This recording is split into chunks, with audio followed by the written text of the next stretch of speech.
2026년 1월 3일 새벽 베네수엘라 카라카스의 하늘은 유난히 어두웠습니다. 전 세계가 새해에 들뜬 기분에 젖어 있을 때 이곳의 대통령궁은 정적을 깨는 거대한 헬기 소음과 함께 역사의 소용돌이 속으로 빨려 들어갔습니다. 미국의 특수부대가 전격적으로 단행한 기습작전은 그야말로 전광석화와 같았습니다. 칠흑 같은 어둠을 틈타 대통령 관저에 진입한 무장대원들은 잠에서 덜 깬 마두로 대통령을 단숨에 제압했습니다. 바지를 챙겨 입을 시간조차 허락되지 않았습니다. 단 몇 분 만에 마두로가 거주하던 군사기지는 함락되었고 그와 그의 아내는 미군에 의해 생포되어 곧바로 국외로 압송되었습니다. 한 국가의 현직 수반이 타국 군대에 의해 국경 너머로 압송된 사건은 인류 역사상 유례없는 충격을 안겨주었습니다. 이 소식은 마치 거대한 폭탄처럼 전 세계를 강타했고 베이징의 심장부는 말 그대로 얼어붙었습니다. 이 사건은 전 세계가 지켜보는 가운데 중국 리더십의 얼굴에 커다란 상처를 낸 것이나 다름없었습니다. 마두로는 그동안 자신을 중국의 철통 같은 형제이자 라틴 아메리카의 전천후 전략적 파트너라고 자부해왔기 때문입니다. 하지만 트럼프 행정부는 중국이 지난 10년 넘게 공들여 쌓아온 이 거대한 파트너십을 단 하루 만에 무너뜨려 버렸습니다. 1월 4일 새벽 중국 외교부는 긴박하게 성명을 발표하며 미국의 군사행동을 강력히 비판했습니다. 워싱턴이 국제법과 국제관계의 기본 규범을 노골적으로 위반했다고 목소리를 높이며 마두로 부부의 안전을 보장하고 즉각적이고 무조건적인 석방을 요구했습니다. 겉으로는 강경해 보였지만 사실 그들에게는 다른 선택지가 없었습니다. 수만 킬로미터 떨어진 곳에 있던 전략적 파트너가 하룻밤 사이에 몰락하는 것을 지켜보며 베네수엘라에 쏟아부은 천문학적인 차관과 정치적 자산이 물거품이 될 위기에 처했기 때문입니다. 돈을 잃는 것도 뼈아픈 일이지만 더 큰 고통은 자존심의 상처였습니다. 얼마 전까지만 해도 중미 양국은 서로를 형제라 부르며 동맹을 논했지만 트럼프는 아무런 예고도 없이 판을 뒤집어 버렸습니다.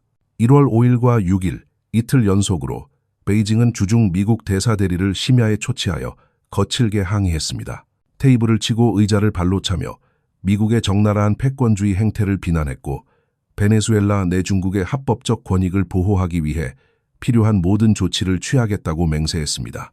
그러나 비난은 비난일 뿐 실제로 전쟁을 벌이는 일은 일어나지 않았습니다. 이미 상황은 돌이킬 수 없는 기정사실이 되었고 베이징의 비명은 마두로를 다시 데려올 수 없었습니다. 결국 며칠 후 베이징의 어조는 미묘하게 바뀌기 시작했습니다. 1월 9일 기자들의 끈질긴 질문에 중국 외교부 대변인 마오닝은 특유의 무표정한 얼굴로 대답했습니다. 베네수엘라의 정치 상황이 어떻게 변하든 모든 분야에서 실질적인 협력을 심화하고 공동 발전을 도모하려는 중국의 의지는 변하지 않을 것이라는 원론적인 말이었습니다. 이 말을 해석하자면 누가 권력을 잡든 상관없으니 중국은 여전히 비즈니스를 원한다는 뜻이었습니다. 단 며칠 만에 베이징은 테이블을 치던 분노를 거두고 예의 바른 미소를 지어 보였습니다. 목표는 간단했습니다. 손실은 인정하되 빌려준 돈만큼은 어떻게든 지켜내겠다는 것이었습니다. 마두로의 몰락은 결코 하룻밤 사이의 붕괴가 아니었습니다. 그것은 지난 16년간 서서히 진행된 부패와 부채 그리고 안일함이 빚어낸 결과였습니다. 총성은 단지 결말이었을 뿐 실제 시작은 펜이 종이에 닿는 그 순간부터였습니다. 시간을 거슬러 올라가면 1999년 차베스가 처음 취임하던 해가 보입니다. 그는 취임하자마자 친구와 동맹을 찾기 위해 세계 일주에 나섰고 그 주요 행선지 중 하나가 베이징이었습니다. 당시 장점인 주석을 만난 차베스는 중국을 진정으로 평등하고 호혜적인 위대한 친구라 부르며 찬사를 아끼지 않았습니다. 그 자리에서 대여섯 개의 협력 계약이 체결되었습니다. 이후 양국 간의 고위급 방문은 멈추지 않았습니다. 2001년 장점인이 카라카스를 방문했을 때 양국 관계는 전략적 파트너십으로 격상되었습니다. 차베스는 장점인 앞에서 가슴을 두드리며 중국 인민이 베네수엘라의 반제국주의 투쟁을 지지하고 있으며 우리의 미래는 밝다고 외쳤습니다. 2006년까지 차베스는 이미 중국을 4번이나 방문했습니다. 후진타오 주석은 인민대회당에서 그의 손을 맞잡으며 차베스를 중국의 오랜 친구이자 좋은 친구라고 불렀습니다. 단 7년 만에 차베스는 다른 어떤 라틴 아메리카 지도자들보다 더 자주 베이징을 찾으며 귀빈 대접을 받았습니다. 장쩌민에서 후진타오에 이르기까지 베이징의 지도자들은 이 반미 성향의 불꽃 같은 지도자를 환대했습니다. 그를 동지이자 형제라 부르며 실질적인 선물도 잊지 않았습니다. 차베스는 중국의 자금과 기술을 원했고 미국에 대항하려는 공동의 목표는 완벽한 궁합을 보여주었습니다. 중국과 베네수엘라의 이 붉은 결혼은 사실 아주 정교한 거래였습니다. 베네수엘라는 세계 최대의 석유 매장량을 보유하고 있었지만 그 검은 황금을 현금으로 바꾸는데 어려움을 겪고 있었습니다. 반면 중국은 외환 보유고가 넘쳐났고 세계의 공장으로서 에너지가 절실했습니다. 차베스는 미국과 갈등을 빚으며 서구 금융과 석유 시장에 대한 의존도를 낮추고 싶어 했고 중국은 새로운 파트너로서 자본과 기술을 제공할 준비가 되어 있었습니다. 베이징 역시 라틴 아메리카라는 미국의 뒷마당에서 지정학적 가치를 높이려는 계산이 있었습니다. 양측의 이해관계는 즉시 맞아떨어졌습니다. 한쪽은 미국을 피하기 위해 돈과 지지가 필요했고 다른 한쪽은 석유와 영향력을 원했습니다. 2007년 양국은 11개의 협력 계약을 체결했는데 그중 가장 큰 것이 바로 중베네수엘라 공동개발기금이었습니다. 이 계약에 따라 중국 국가개발은행은 40억 달러의 현금을 내놓았고 베네수엘라 측이 20억 달러를 더해 1단계 기금으로만 60억 달러가 조성되었습니다. 쉽게 말해 이 기금은 석유를 담보로 한 차관이었습니다. 중국이 거액의 대출을 제공하면 베네수엘라는 향후 몇 년간 석유를 인도하여 상환하는 방식이었습니다. 내일의 석유를 오늘의 현금과 바꾸는 전형적인 사례였습니다. 하지만 이것은 결코 무모한 퍼주기가 아니었습니다. 중국은 매우 실리적이었습니다. 계약 조건은 명확했습니다. 베네수엘라 국영 석유 회사인 페데베사는 중국 국영 석유 천연가스 그룹과 장기 석유 공급 계약을 맺었습니다. 매일 정해진 양의 원유와 연료유를 중국에 인도하기로 합의한 것입니다. 하지만 중국이 지불하는 석유 대금은 베네수엘라로 직접 가지 않았습니다. 그 돈은 베이징에 개설된 중국 국가개발은행 내에 베네수엘라 전용 계좌로 입금되어 원금과 이자를 갚는 데 사용되었습니다. 계약에 따르면 이 계좌 잔액은 항상 다음 분기 상환액의 1.3배 이상을 유지해야 했습니다. 상환이 지체되지 않도록 2중 3중의 안전장치를 걸어둔 것입니다. 만약 유가가 떨어지거나 석유 생산량이 부족해 계좌가 비게 되면 페데베사는 추가 석유를 보내서라도 그 차액을 메워야 했습니다. 석유로도 부족하면 베네수엘라 재무부가 미국 달러로 직접 갚아야 하는 조건까지 붙어 있었습니다. 중국은 철통 같은 계약으로 석유 담보 상환을 보장받으며 스스로를 보호했습니다. 이러한 석유 기반의 차관이 시스템에 수혈되자 베네수엘라 정부는 마침내 서구 금융시장의 간섭에서 벗어날 수 있었습니다. 그들은 세계은행을 비웃으며 독립적이고 자립적인 발전의 길로 나아가겠다고 당당하게 선언했습니다. 돈이 생기자 자신감이 넘쳐났고 중국과 베네수엘라의 밀월 관계는 종이 위의 계약을 넘어 실제 행동으로 옮겨졌습니다. 양측은 중국 속도로 베네수엘라를 새로운 시대로 진입시키겠다며 야심찬 협력 프로젝트들을 쏟아내기 시작했습니다. 에너지 분야를 시작으로 인프라 건설 붐이 일어났고 중국 기업들은 베네수엘라 곳곳에 나타났습니다. 2008년에는 중국의 로켓을 이용해 베네수엘라 사상 첫 통신 위성인 시몬 볼리바르호를 쏘아 올리기도 했습니다. 당시 차베스는 카라카스의 위성 관제센터에서 국기를 흔들며 이것이 진정한 우정의 기념비라고 외쳤습니다. 가전제품부터 통신 기술까지 중국의 기술이 베네수엘라의 안방까지 파고들었습니다. 2007년부터 2012년까지는 그야말로 황금 같은 밀월기였습니다. 하지만 달콤한 꿈 뒤에는 항상 위험한 그림자가 도사리고 있는 법입니다. 역사는 이미 그들에게 거대한 덫을 놓아두고 있었습니다. 화려한 축제의 샴페인이 채 마르기도 전에 시스템의 균열은 내부에서부터 시작되었습니다. 겉으로 보기에는 양국 간의 우정이 황금기를 구가하고 있는 것처럼 보였지만 그 이면에서는 거대한 부패의 곰팡이가 소리 없이 피어오르고 있었습니다. 차베스와 중국 지도부가 함께 서명했던 수많은 협력 프로젝트들은 사실 정교한 장부상의 마술이었고 그 속은 텅 비어 있었습니다. 중베네수엘라 공동개발기금의 운영 방식은 애초부터 블랙박스나 다름없었습니다. 이론적으로 중국의 차관은 양국이 합의한 인프라와 산업 프로젝트에만 사용되어야 했습니다.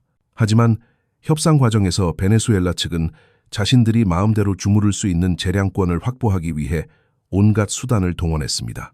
양국은 베네수엘라 경제사회개발은행이 이 공동기금을 관리하기로 합의했지만 이 자금은 베네수엘라 의회의 엄격한 감시나 감사를 전혀 받지 않았습니다. 결과적으로 중국의 차관은 베네수엘라 정부의 비밀 금고로 곧장 흘러들어갔고 외부인들은 그 막대한 돈이 실제로 어디에 어떻게 쓰이는지 알 길이 없었습니다. 나중에 밝혀진 조사 결과에 따르면 베네수엘라의 최고 지도부는 이 기금을 이용해 석유 수익이 정상적인 예산 절차를 거치지 않고 국가개발 프로젝트라는 명목 아래 자유롭게 집행되는 별도의 시스템을 구축했습니다. 전직 베네수엘라 재무장관이었던 로드리고 카베사스는 나중에 고백하기를 고위 관리들이 이 기금을 통해 프로젝트를 운영하며 자신들의 몫을 챙겼다고 폭로했습니다. 프로젝트 승인 과정에서 심각한 기술적 검토나 타당성 조사는 거의 이루어지지 않았습니다. 그저 지도자가 한마디만 하면 돈은 폭포수처럼 쏟아져 나왔습니다. 프로젝트가 실제로 작동하는지는 나중의 문제였고 당장의 계약과 자금 집행이 중요했습니다. 10년이 넘는 기간 동안 공동기금에는 천문학적인 액수가 투입되었지만 그중 상당수는 결국 아무런 쓸모도 없는 거대한 콘크리트 덩어리로 남게 되었습니다. 시간을 2010년으로 돌려 베네수엘라 동부의 덥고 황량한 델타 아마쿠로 지역으로 가보겠습니다.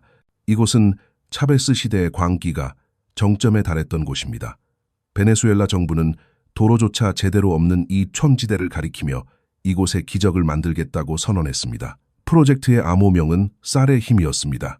목표는 이 황무지를 남미의 곡창지대로 바꾸는 것이었습니다. 이 원대한 꿈을 실현하기 위해 공동기금은 수억 달러의 자금을 아낌없이 할당했습니다. 중국의 국영기업인 캠체는 구원자의 후광을 입고 이곳에 도착했습니다. 2억 달러에 달하는 계약을 체결하며 농지 개발뿐만 아니라 세계적 수준의 가공 공장과 연구소까지 짓겠다고 약속했습니다. 처음에는 그 광경이 정말 장관이었습니다. 거대한 화물선들이 브랜드 뉴 헤비 트랙터와 콤바인 수확기 그리고 최첨단 실험 장비들을 싣고 들어왔습니다. 정글 한가운데에 외계 문명이 착륙한 것처럼 거대한 철근 콘크리트 사일로들이 솟아올랐습니다. 하지만 그 뒤에 펼쳐진 풍경은 그야말로 마술적 리얼리즘의 한 장면이었습니다. 몇 년 후 로이터 통신의 기자들이 여러 검문소를 뚫고 그곳에 도착했을 때 그들이 본 것은 황금빛 쌀 너머의 풍경이 아니라 현대 산업의 거대한 묘지였습니다. 그 비싼 수입 농기계들은 상당수가 여전히 비닐에 쌓인 채 잡초 속에 가지런히 주차되어 있었습니다. 열대우림의 습기 속에서 그것들은 서서히 고철로 변해가고 있었습니다. 웅장한 쌀 가공 공장은 분명히 완공되었지만 단 한 톨의 쌀도 생산하지 못했습니다. 이유는 어처구니 없게도 그 지역에 산업용 전력이 공급되지 않았기 때문입니다. 하지만 전체 공장은 완전 자동화된 전기 생산 라인으로 설계되어 있었습니다. 사하라 사막 한가운데에 호화로운 수력 발전소를 지은 꼴이었습니다. 세계 최고의 엔지니어들이 어떻게 이런 초보적인 실수를 저지를 수 있었을까요? 기계에는 전기가 필요하고 농사에는 도로가 필요하다는 사실을 몰랐을까요? 그 해답은 몇 년 후 안도라의 법원 기록에서 드러났습니다. 이것은 애초에 농업 프로젝트가 아니라 돈을 나누기 위한 거대한 음모였습니다. 조사 결과 캠체는 프로젝트를 맡는 대가로 복잡한 역외회사 네트워크를 이용해 베네수엘라 관리들에게 컨설팅 수수료라는 명목으로 1억 달러 이상의 뇌물을 제공한 것으로 밝혀졌습니다. 진실이 밝혀지자 이 거래의 양측 모두에게 쌀이 자라는지 기계가 돌아가는지는 중요하지 않았다는 사실이 명확해졌습니다. 중요한 것은 계약이 체결되고 자금이 방출되며 뇌물이 전달되는 과정 그 자체였습니다. 오늘날 그 뎁지대에 남은 것은 덩굴에 휘감긴 채 녹슨 사일로와 그 안을 보금자리로 삼은 박쥐들 뿐입니다. 그리고 베네수엘라 인민들에게 약속되었던 생명줄 같은 식량은 어디에도 없었습니다. 비극은 여기서 그치지 않았습니다. 베네수엘라 중앙을 가로지르는 468km 길이의 티나코, 아나코 고속철도 계획 역시 마찬가지였습니다. 중국 철도 건설이 75억 달러 규모의 계약을 맺고 추진한 이 프로젝트는 2009년 착공 당시 엄청난 기대를 모았습니다. 3년 안에 완공하겠다는 호기로운 약속이 이어졌습니다. 하지만 현실은 해머로 내리치는 것 같은 충격이었습니다. 중국 기업들은 현장에서 끝없는 문제에 봉착했습니다. 토지 분쟁과 관료적 정체, 그리고 잦은 노동자 파업으로 인해 공사는 계속 지연되었습니다. 원래의 완공 일정은 이미 안드로메다로 날아간 지 오래였습니다. 2021년이 되었을 때 철도 노선의 약 3분의 1만이 겨우 형체를 갖추었을 뿐입니다. 결국 베네수엘라 측과의 끊임없는 갈등 끝에 중국 철도 당국은 2015년경 조용히 철수했고 현장에는 멈춰선 공사와 녹슨 장비들만 남겨졌습니다. 광둥성에 지으려던 합작 정유 공장 계획도 이와 비슷한 길을 걸었습니다. 2012년 양국은 베네수엘라의 초중 지류를 하루 40만 배럴씩 처리할 수 있는 100억 달러 규모의 정유 및 석유화학 단지를 계획했습니다. 새로운 에너지 마일스톤이 될 것이라는 화려한 홍보가 이어졌지만 불과 몇 년 만에 무너졌습니다. 이유는 간단했습니다. 베네수엘라 국영 석유회사인 페데베사가 자신들의 몫인 40%의 자본금을 마련하지 못했기 때문입니다. 프로젝트는 시작부터 자금 부족과 지연에 시달렸고 2018년에 이르러 중국 측은 아예 합작 투자를 폐기했습니다. 베네수엘라가 여기저기서 채무 불이행을 선언하자 중국 국영 석유그룹 역시 더 이상 밑빠진 독에 물을 부을 마음이 사라진 것입니다. 지난 10년 동안 베네수엘라의 부채 기반 개발 프로젝트에서는 이런 이야기들이 도처에 널려 있었습니다. 유가가 높았던 시절 차베스는 석유 달러를 아낌없이 썼습니다. 고정 환율과 막대한 보조금을 이용해 겉모습만 화려한 번영을 지탱했습니다.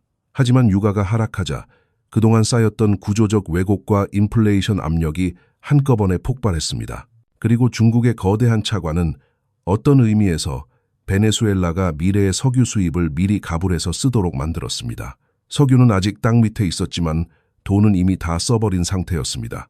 그래서 가격과 생산량이 동시에 급락했을 때 베네수엘라의 석유 부문은 다시 투자할 여력이 없었습니다. 미래의 켈 석유조차 이미 중국의 빚으로 잡혀 있었기 때문입니다. 이것은 국가를 악순환의 늪에 가두어 버렸습니다. 만연한 부패와 서툰 관리는 서로 손을 잡고 국가의 기초를 갉아먹었습니다. 중국 자본을 이용해 경제적 도약을 이루겠다는 베네수엘라의 꿈은 서서히 신기루로 변해갔습니다. 대부분의 산업 부흥 프로젝트는 소리만 요란했을 뿐 실질적인 성과는 거의 없었고 오히려 생산량은 줄어들었습니다. 식량은 여전히 막대한 양을 수입에 의존해야 했습니다. 중베네수엘라 공동기금은 자원의 저주를 깨기 위해 만들어졌지만 결국 또 다른 형태의 자원 고갈과 지대 추구의 수단이 되었습니다. 2013년 차베스가 사망했을 때 이 붉은 밀월은 이미 동력을 잃어가고 있었습니다. 중국으로부터 수백억 달러를 빌렸음에도 불구하고 베네수엘라는 지속 가능한 경제적 토대를 구축하는 데 실패했습니다. 중국이 지어준 공장들은 생산량이 미미하거나 아예 가동조차 시작하지 못한 경우가 허다했습니다.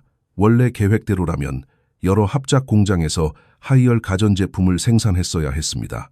하지만 결국 단 한 곳만 완공되었고 그나마도 규모는 보잘것없었습니다. 대부분의 중국산 물품은 단순히 수입되어 정부에 의해 생색내기용으로 배포되었을 뿐 현지 제조 산업은 결코 뿌리 내리지 못했습니다.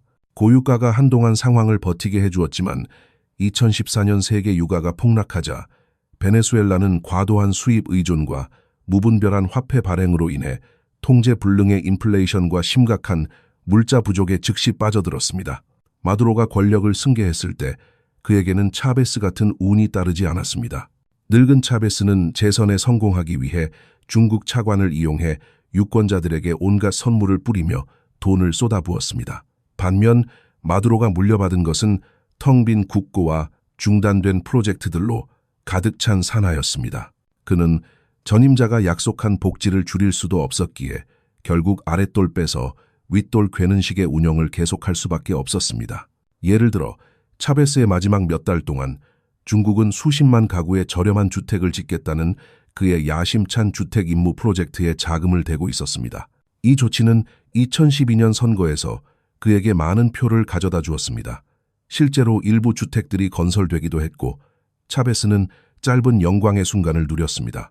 하지만 그 프로젝트들은 놀라운 속도로 현금을 태웠습니다. 건축 자재와 장비의 상당 부분을 수입해야 했기에 장기적인 재정 부담이 되었습니다. 유가가 떨어지자 프로젝트들은 빠르게 지속 불가능해졌고 많은 신도시들이 짓담한 채 버려졌습니다. 2013년 마두로가 취임했을 때 그의 앞에 놓인 것은 산더미 같은 중국 자본 기반의 미완성 프로젝트들과 거의 바닥난 대출 한도뿐이었습니다. 2014년 이후 세계 유가는 멈추지 않고 추락했고 베네수엘라 경제를 절벽 아래로 밀어버렸습니다. 오랫동안 누적된 구조적 문제들이 유가 폭락이라는 충격 아래서 완전히 폭발한 것입니다. 하이퍼인플레이션은 볼리바르화를 휴지 조각으로 만들었습니다.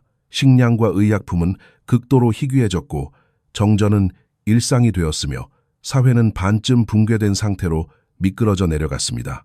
차베스가 선택한 후계자로서 마두로는 국내의 위기와 해외의 압력에 동시에 포위되었습니다. 그의 통치 정당성은 실로 풍전등화와 같았습니다. 권력을 유지하기 위해 그는 국내의 반대파를 가혹하게 탄압하는 한편 마지막 남은 복지의 부스럭이라도 긁어모아 핵심 지지층을 달래야 했습니다. 해외로 눈을 돌린 그는 다시 한번 먼 곳의 중국을 바라보며 옛 친구가 자신을 벼랑 끝에서 끌어올려주기를 희망했습니다. 하지만 이 시점의 베이징은 자신들만의 차가운 계산기를 두드리고 있었습니다. 도와주지 않으면 이미 빌려준 수백억 달러를 잃을지 모른다는 공포와 도와주면 밑빠진 독에 돈을 버리는 꼴이 될 것이라는 우려 사이에서 말입니다. 그렇게 정치적 경랑 속에서 정권을 지키기 위한 싸움과 부채를 둘러싼 고도의 심리전이 뒤엉키기 시작했습니다. 유가 폭락의 파도는 베네수엘라 경제를 집어삼켰고 마두로 정권은 파산 직전의 벼랑 끝으로 내몰렸습니다. 2015년은 양국 관계에서 매우 상징적인 변곡점이 되었습니다. 보스턴 대학교의 통계에 따르면 2015년 이후 중국은 베네수엘라에 대한 대규모 신규 대출을 사실상 전면 중단했습니다. 매년 정례 행사처럼 발표되던 수십억 달러 규모의 신용 한도가 갑자기 사라진 것입니다. 이는 베이징의 지도부가 베네수엘라의 위험이 통제 불능 수준에 도달했음을 직시하고 급브레이크를 밟았음을 의미합니다. 중국의 정책은행들은 내부적으로 베네수엘라에 대한 노출을 제한하라는 경고를 내렸고 원금을 회수하기보다는 만기를 연장하거나 구조조정을 하는 쪽으로 가닥을 잡았습니다. 즉, 베이징은 마두로 정권을 붕괴로 몰아넣어 적대적인 관계가 되는 것은 원치 않았지만 동시에 밑빠진 독에 더 이상의 큰 돈을 쏟아붓지 않겠다는 단호한 결단을 내린 것입니다. 사건은 곧 중국의 이러한 신중함이 정당했음을 증명했습니다. 2016년 초 베네수엘라의 석유 생산량과 가격은 바닥을 모르고 추락했습니다. 국영 석유기업 페데베사는 당초 계약대로 중국의 빚을 갚을 만큼 충분한 석유를 공급할 능력을 상실했습니다. 카라카스 정부는 결국 베이징의 머리를 숙이고 재협상을 요청할 수밖에 없었습니다. 원금 상환을 유예받아 숨통이라도 트이게 해달라는 눈물겨운 호소였습니다. 중국은 베네수엘라가 공개적으로 채무 불이행을 선언하도록 내버려 두는 대신 묵시적으로 연장을 허용하는 길을 택했습니다. 2016년부터 양국은 1년의 연장 합의에 도달하며 베네수엘라가 일정 기간 이자만 지급하고 원금 상환을 미룰 수 있게 해주었습니다. 중국은 페데베사에 요구하던 추가 석유 인도 요구를 잠정 중단했고 2018년에는 다시 한번 상환 유예 기간을 늘려주었습니다. 베이징은 지금 당장 상환을 강요하면 마두로 정권이 하룻밤 사이에 무너질 수 있고 만약 친미 성향의 야권이 집권하여 부채 상환을 거부한다면 그것이야말로 최악의 시나리오라고 판단했습니다. 차라리 조금씩 여유를 주면서 정권을 유지시키고 장기적으로 조금씩이라도 뜯어내는 것이 낫다는 계산이었습니다. 단순한 연장 외에도 베이징은 위험을 줄이기 위해 부채를 지분으로 전환하는 출자 전환 방식을 모색했습니다. 2016년과 2017년 사이 양국은 페데베사가 보유한 석유 프로젝트의 지분을 더 많이 중국에 넘겨 부채를 상쇄하는 방안을 논의했습니다. 오리노코 중진류 벨트의 합작 투자 지분을 중국 측에 더 유리하게 조정하거나 중국에 확대된 석유 판매권을 부여하는 등의 방식이었습니다. 이러한 실질적인 자산 확보를 통해 중국은 부채의 일부를 털어내려 애썼습니다. 2020년경 여러 번의 연장과 조정을 거치면서 베네수엘라가 중국에 진 순부채는 정점일 때보다 상당히 줄어들었습니다. 로이터 통신은 2023년 기준으로 베네수엘라의 대중국 순부채가 약 100억 달러 수준까지 떨어졌을 것으로 분석했습니다. 물론 이는 중국이 원래 꿈꿨던 고금리 이자 수익과 장기적인 석유 독점 이익이 사실상 소멸했음을 의미합니다. 이제는 원금이라도 건지는 것이 다행인 상황이 된 것입니다. 베네수엘라 경제가 붕괴 직전이던 2016년, 절박해진 마두로는 직접 베이징으로 날아가 중난하이에서 최고 지도자를 만났습니다. 그는 구원을 요청했지만 돌아온 것은 몇 가지 상징적인 지원뿐이었습니다. 대규모 신규 자금 지원은 없었습니다. 이는 베이징이 더 이상 밑 빠진 독에 물을 붓지 않겠다는 냉정한 실리주의를 택했음을 보여줍니다. 하지만 중국이 마두로를 완전히 포기한 것은 아니었습니다. 돈줄을 죄는 대신 베이징은 다른 방식의 지원을 선택했습니다. 바로 정권 안보를 위한 지능형 감시와 내부 보안 강화입니다. 중국은 베네수엘라의 첨단 감시 기술과 인터넷 검열 도구, 심지어 폭동 진압 장비까지 공급하며 마두로 정권의 안정 유지 기술, 컨설턴트 역할을 자처했습니다. 이미 차베스 집권 말기부터 베네수엘라는 중국의 사회 통제 도구에 깊은 관심을 보여왔습니다. 2008년 차베스는 내무부 관리들을 선전으로 보내 중국의 주민등록 데이터베이스 시스템을 연구하게 했습니다. 칩이 내장된 신분증을 통해 시민의 모든 데이터를 중앙 서버에 통합하고 정교한 사회 통제를 실현하는 과정을 지켜본 베네수엘라 기술 고문 안토니오 다퀴는 중국에서 본 것이 모든 것을 바꾸어 놓았다고 회상했습니다. 10년 후 마두로는 이 아이디어를 현실화했습니다. 2017년 베네수엘라 정부는 조국 카드 파더랜드 카드 프로그램을 도입했습니다. 이 시스템의 배후에는 중국의 통신 거대 기업 ZTE가 있었습니다. 조사 결과에 따르면 베네수엘라는 2017년 한 해에만 약 7천만 달러를 들여 ZTE를 고용해 조국 카드 시스템과 데이터베이스, 모바일 결제 플랫폼을 구축했습니다. ZTE 팀은 베네수엘라 국영통신사인 CANTV에 장기 상주하며 시스템 전반을 관리했습니다. 2020년 코로나19 팬데믹 당시 야권 지도자 과이도가 마련한 플랫폼을 통해 보조금을 받으려던 의료진들은 웹사이트가 차단된 것을 발견했습니다. 조국 카드 시스템은 당국에 누가 반대파 플랫폼에 등록했는지 정확히 알려주었고 정부는 해당 인물들의 인터넷 접속을 정밀 타격하여 차단했습니다. 디지털 감시를 넘어 중국은 물리적인 탄압 장비도 아낌없이 제공했습니다. 2017년 반정부 시위가 격화되자 마두로는 중국산 VN4 장갑차와 수만 발의 최루탄을 수입했습니다. 시위 현장에서 중국산 장갑차가 시위대를 직접 덮치는 장면은 많은 이들에게 충격을 안겨주었습니다. 그렇다고 해서 중국이 마두로라는 한 바구니에 모든 달걀을 담은 것은 아니었습니다. 2019년 후안, 과이도가 임시 대통령을 선언하고 서방의 지지를 얻었을 때 베이징은 겉으로는 마두로를 지지하면서도 뒤로는 조용히 과이도 측과 접촉했습니다. 중국의 관심은 오로지 자신들의 돈을 돌려받는 것에 있었습니다. 석유만 계속 흐른다면 이데올로기는 부차적인 문제였습니다. 과이도 측 역시 베이징에 자신들이 집권하면 중국의 합법적 이익을 보호하겠다고 약속하며 러브콜을 보냈습니다. 하지만 마두로는 훨씬 더 노골적이었습니다.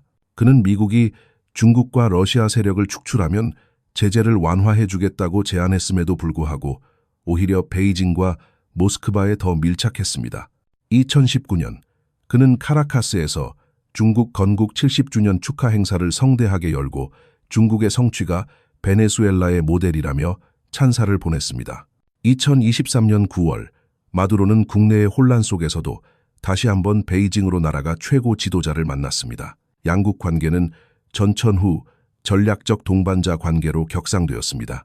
중국이 파키스탄 같은 극소수의 국가에만 부여하던 이 칭호를 베네수엘라에 준 것은 마두로의 길을 살려주기 위한 명백한 정치적 보너스였습니다. 마두로는 중국을 다극화된 세계의 엔진이라 치켜 세우며 베이징을 마지막 생명줄로 여겼습니다. 하지만 화려한 수식어와 형제에도 역사의 거대한 수레바퀴를 멈출 수는 없었습니다. 수년간 쌓여온 내부의 모순과 외부의 압박은 마침내 2026년 초 누구도 예상치 못한 방식으로 폭발하게 됩니다. 2026년 1월 2일 저녁 마두로는 베이징에서 급히 날아온 중국 특사 치우샤오치를 만났습니다. 치우샤오치는 과거 베네수엘라 대사를 역임한 인물로 현재 중국의 라틴 아메리카 사무특별대표를 맡고 있는 베테랑 외교관이었습니다. 이번 방문은 예고 없이 전격적으로 이루어졌습니다. 마두로는 활짝 웃으며 중국과 베네수엘라의 깨지지 않는 형제애를 재확인했고 이 위기의 순간에 확고한 지지를 보내준 중국에 감사를 표했습니다. 치우샤오치는 담담하게 대답했습니다. 중국과 베네수엘라는 확고한 전략적 파트너이며 이번 방문은 중국이 양국 관계를 얼마나 중시하는지를 보여준다는 원론적인 답변이었습니다. 양국은 단순한 무역과 에너지 파트너를 넘어 정치적 동맹임을 강조하는 대화가 오갔습니다. 겉으로는 따뜻한 분위기였지만 양측 모두 속으로는 경계심을 늦추지 않았습니다. 마두로는 중국으로부터 생명줄과 같은 추가 지원의 힌트를 얻으려 애썼지만 치우샤오치는 대본에 적힌 정중한 인사말 외에는 아무것도 내놓지 않았습니다. 베이징이 그를 보낸 이유는 마두로가 얼마나 더 버틸 수 있는지 마지막으로 상황을 측정하고 곧 들이닥칠 폭풍에 대비하기 위해서였습니다. 하지만 그 폭풍이 바로 그날 밤에 닥칠 줄은 아무도 예상하지 못했습니다. 미군 특수부대가 하늘에서 내려왔고 마두로는 아무런 저항도 하지 못한 채 생포되었습니다. 중국이 수년 동안 두려워했던 최악의 시나리오가 현실이 된 것입니다. 미국은 베이징의 한치의 자비도 보여주지 않았고 중국이 정성 들여 구축한 베네수엘라 네트워크는 순식간에 붕괴했습니다. 하룻밤 사이에 막대한 투자금이 증발할 위기에 처했습니다. 베이징은 분노했지만 이미 대세가 기울었고 현실을 직면해야 한다는 사실을 알고 있었습니다. 1월 9일 마오닝 대변인의 브리핑은 며칠 전 마두로를 석방하라는 격렬한 요구와는 대조적으로 훨씬 부드러워져 있었습니다. 베네수엘라의 정치 상황이 어떻게 변하든 실질적인 협력을 심화하겠다는 그녀의 말은 결국 이익이 최우선이라는 선언이었습니다. 마두로의 몰락은 안타깝지만 중국은 목욕물을 버리려다 아기까지 버릴 수는 없었습니다. 베네수엘라에는 여전히 관리해야 할 거대한 이익의 더미가 남아 있었기 때문입니다. 수백억 달러의 차관, 유전 지분, 광산 계약, 그리고 일련의 군사 및 기술 협력 협정들까지 이 모든 것에는 막대한 실질 자본이 들어갔습니다. 오리노코 유전지대의 합작 투자사들은 지금 이 순간에도 석유를 생산하고 있습니다. 미국의 제재 기간 중에도 베네수엘라 원유는 이름만 바꿔서 중국의 독립 정유소로 흘러 들어갔습니다. 광업 분야에서도 시틱그룹의 금광 프로젝트는 소유권 분쟁과 갱단 통제로 수년간 중단되었지만 여전히 기술적으로는 채굴권을 보유하고 있었습니다. 2014년 중국은행은 베네수엘라 전역의 광물 탐사를 위해 6억 9천만 달러를 지불하기도 했습니다. 이 모든 것은 나중에 더 큰 파일을 차지하기 위한 장기적인 포석이었습니다. 중국은 절대로 이 이익을 쉽게 포기하지 않을 것입니다. 16년 전을 되돌아보면 차베스와 중국 지도자들은 연회장에서 잔을 부딪히며 남남 협력의 밝은 미래를 꿈꿨습니다. 반미혁명과 중국식 발전을 융합하여 화려한 레드카펫을 깔았습니다. 하지만 16년이 지난 지금 레드카펫은 빛이 바랬고 사방에는 깃털만 흩날리고 있습니다. 협력의 세월 동안 베이징은 베네수엘라 석유를 꾸준히 집으로 실어 날랐습니다. 정점일 때는 하루 40만 배럴의 석유를 수입했습니다. 중국 기업들은 자원 추출권을 확보했고 철도 장비와 첨단 제품, 가전제품을 산더미처럼 팔아치우며 라틴 아메리카 전체에 자신들의 존재감을 과시하는 발판으로 베네수엘라를 활용했습니다. 하지만 경고 신호가 나타나자 중국은 차가운 합리성을 발휘하며 제때 브레이크를 밟았습니다. 동지애라는 명분이 자신들을 더 깊은 수렁으로 끌고 가도록 내버려 두지 않았고 떠나야 할 때 결단력 있게 물러났습니다. 결국 중요한 것은 이익이었고 베네수엘라는 의심할 여지 없이 이 고위험 도박의 최대 패배자였습니다. 10년 넘게 600억 달러 이상의 중국 차관은 거의 전적으로 석유로 상환되었습니다. 막대한 부채는 족쇄처럼 경제를 끌어내렸습니다. 그것이 산 것은 번영이 아니라 도처에 널린 폐허였습니다. 중국이 돕겠다던 철도는 결코 개통되지 않았습니다. 통신위성 시몬 볼리바르호는 고장과 연료 고갈로 2020년에 우주 쓰레기가 되었습니다. 대부분의 합작 공장은 문을 닫았고 농지는 버려졌으며 국내 산업은 계속 시들었습니다.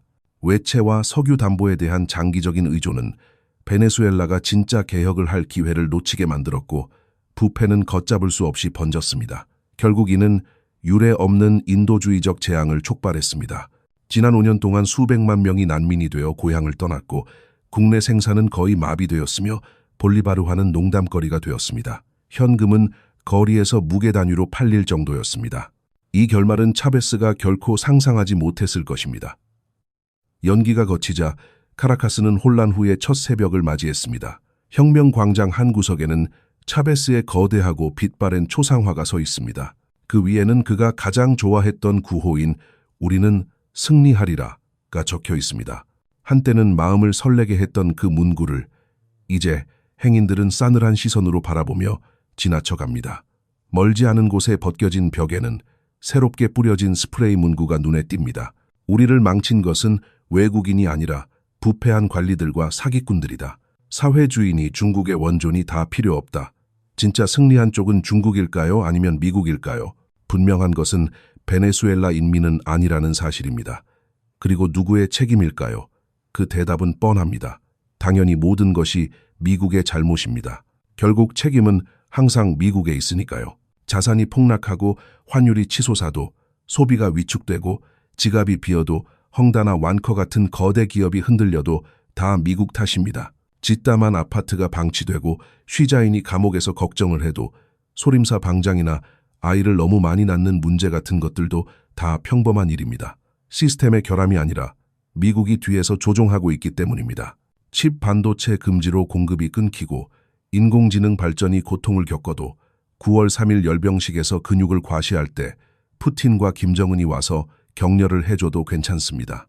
과잉 생산으로 살 사람이 없고 핑핑이 계속 명단을 만들어도 모든 데이터가 나쁘게 나오는 것은 금융전쟁에서 당한 방해 공작일 뿐입니다. 모든 책임은 미국에 있습니다. 언제나 그래왔습니다. 우리가 우스꽝스러운 게 아닙니다. 모든 것이 미국 탓입니다. 무슨 일이 잘못되든 그것은 다 그들의 음모입니다. 남해의 암초에서 물대포가 발사되는 것도 워싱턴이 뒤에서 조종하는 것이고 필리핀이 나서는 것도 미국이 뒤를 봐주기 때문입니다. 펠로시가 떠나도 여전히 언급되는 대만 해협의 드라마도 일본이 오염수를 방출하는 것도 미국이 승인한 음모임이 분명합니다. 출산율이 바닥을 치고 젊은이들이 타협하지 않고 결혼하지 않으며 집을 사지 않고 탕핑이 유행하는 것, 이 생각들은 다 어디서 온 것일까요? 솔직히 저도 잘 모르겠습니다. 하지만 논리는 여전히 작동해야 합니다. 모든 것이 미국 탓입니다. 심지어 쏟아지는 폭우도 일종의 기상 무기일 뿐입니다. 모든 것이 미국 탓입니다. 우리가 책임을 지지 않는 한 인생은 잘 흘러갈 것입니다. 물가가 너무 비싸면 트럼프가 관세를 올린 탓이고 사람들이 너무 지쳐 있으면 그것은 자본주의의 독소 때문입니다. 이곳에 불이 나면 그것은 적들의 파괴 공작입니다. 실업률 수치를 발표하지 않고 완만한 고용으로 안정을 유지하며 배달 기사가 넘쳐나는 것, 많은 가게가 임대되지 않고 사장들이 울고 있는 것, 유물들이 이전되고 현금이 갈 곳이 없는 것, 이 모든 것 뒤에는 누군가 반드시 있습니다. 확인할 필요도, 물어볼 필요도, 생각할 필요도, 인정할 필요도 없습니다. 그저 한 문장만 꽉 물고 있으면 됩니다. 저 바다 건너편이 만악의 근원이라고 말입니다. 모든 것이 미국 탓입니다. 어제가 어떠했든 오늘은 이렇게 말해야 합니다. 모든 것이 미국 탓입니다. 불길이 여전히 타오르고 있다면 그쪽으로 던져버리면 됩니다. 모든 것이 미국 탓입니다. 미국 탓입니다. 미국 탓입니다. 미국 탓입니다. 미국, 미국.